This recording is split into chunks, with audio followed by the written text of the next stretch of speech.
Voyage en Autriche, ou comment comprendre les grands principes de l'école autrichienne d'économie en moins de 10 minutes. Épisode 7. Les premières implications de l'action humaine. Maintenant qu'on a défini en long et en large l'action humaine, voyons dans quel territoire étrange est-ce que ça va nous emmener.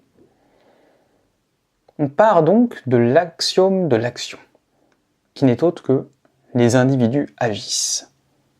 Alors qu'est-ce qu'on peut déduire? Quelles sont les premières implications de base de cet axiome « les individus agissent » Eh bien on en déduit plusieurs conclusions. La première conclusion, c'est que seuls les individus agissent. Il n'existe pas d'entité collective de l'action. En effet, l'action nécessite une conscience. Or, seuls les individus ont une conscience. Et donc, par exemple, il n'y aura pas de l'État fait ci ou l'État fait ça. Ce sont uniquement certains individus qui agissent pour le compte de cette entité juridique qu'est l'État. Une deuxième conclusion de l'axiome de l'action, c'est que l'action prend du temps. Et donc on choisit le moment de l'action par notre désir d'économiser. On a une préférence temporelle. Si on a le choix, on préfère obtenir les choses plus tôt que plus tard.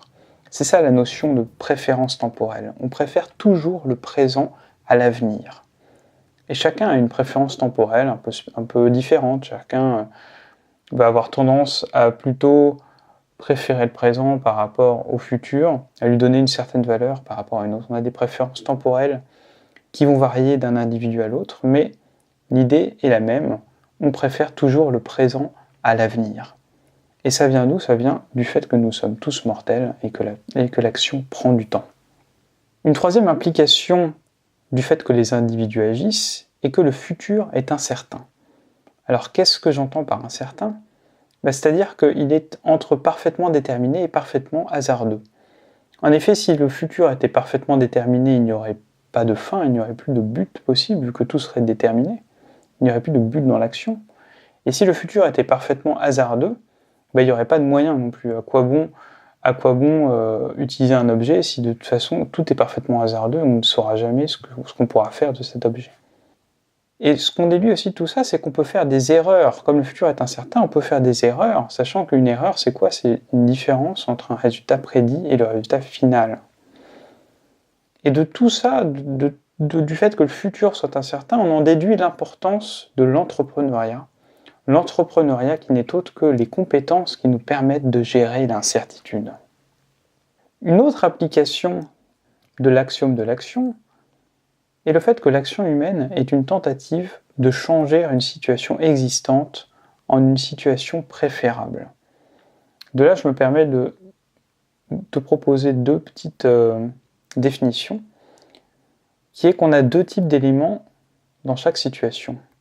On a ce qu'on appelle les conditions générales, qui sont les éléments incontrôlés d'une situation. Ces éléments incontrôlés sont abondants. Et dans chaque situation, on a aussi ce qu'on appelle les moyens, qui sont eux des éléments contrôlés d'une situation. Et eux, ils sont rares. Et donc on en vient à la cinquième application de l'axiome de l'action, qui est que les moyens sont rares. En effet, on n'a pas assez de moyens pour atteindre toutes les fins. La rareté implique des choix. Tout le temps que tu passes à faire quelque chose, tu ne le passes pas à faire autre chose. Ensuite, l'implication suivante est que les moyens sont alloués. On choisit nos moyens en fonction de leur but, c'est-à-dire de la valeur qu'on espère qu'ils puissent nous apporter individuellement. On échange et utilise nos moyens en fonction de la valeur qu'on espère qu'ils nous apporteront au final. Un autre point important est que le choix s'applique en deux dimensions. Le choix, c'est quelque chose en deux dimensions. Il est basé sur notre préférence. Or, la préférence est d'ordre ordinal et non cardinal. La préférence, c'est quelque chose de relatif, de comparatif et non d'absolu. On ne peut se prononcer sur la valeur de quoi que ce soit qu'en comparaison à tout le reste. Je mettrai plus de détails là-dessus quand on parlera de la valeur dans le prochain épisode. Il faut aussi remarquer que la préférence est démontrée par l'action, car l'action est volontaire. Alors que si quelqu'un te force à faire quelque chose, par exemple finir ton assiette, on ne pourra jamais savoir si c'était ta préférence ou non. On peut observer la préférence que par l'action. Elle est même démontrée par l'action volontaire. Une septième et dernière implication de l'axiome de l'action est que les moyens sont économisés. Les individus cherchent naturellement à économiser. Et ça, on le sait, parce que les moyens servent à atteindre des fins ayant plus de valeur. Dans le fond, on cherche constamment à améliorer notre situation. Dit autrement, les fins sont atteintes par des moyens de plus faible valeur. Sinon, à quoi bon s'embêter à agir ? Donc pour résumer, nous avons vu les premières implications de l'action humaine. Et dans le prochain voyage, je te propose qu'on essaie de répondre à cette question, et on va le faire. La valeur est-elle objective ou subjective ?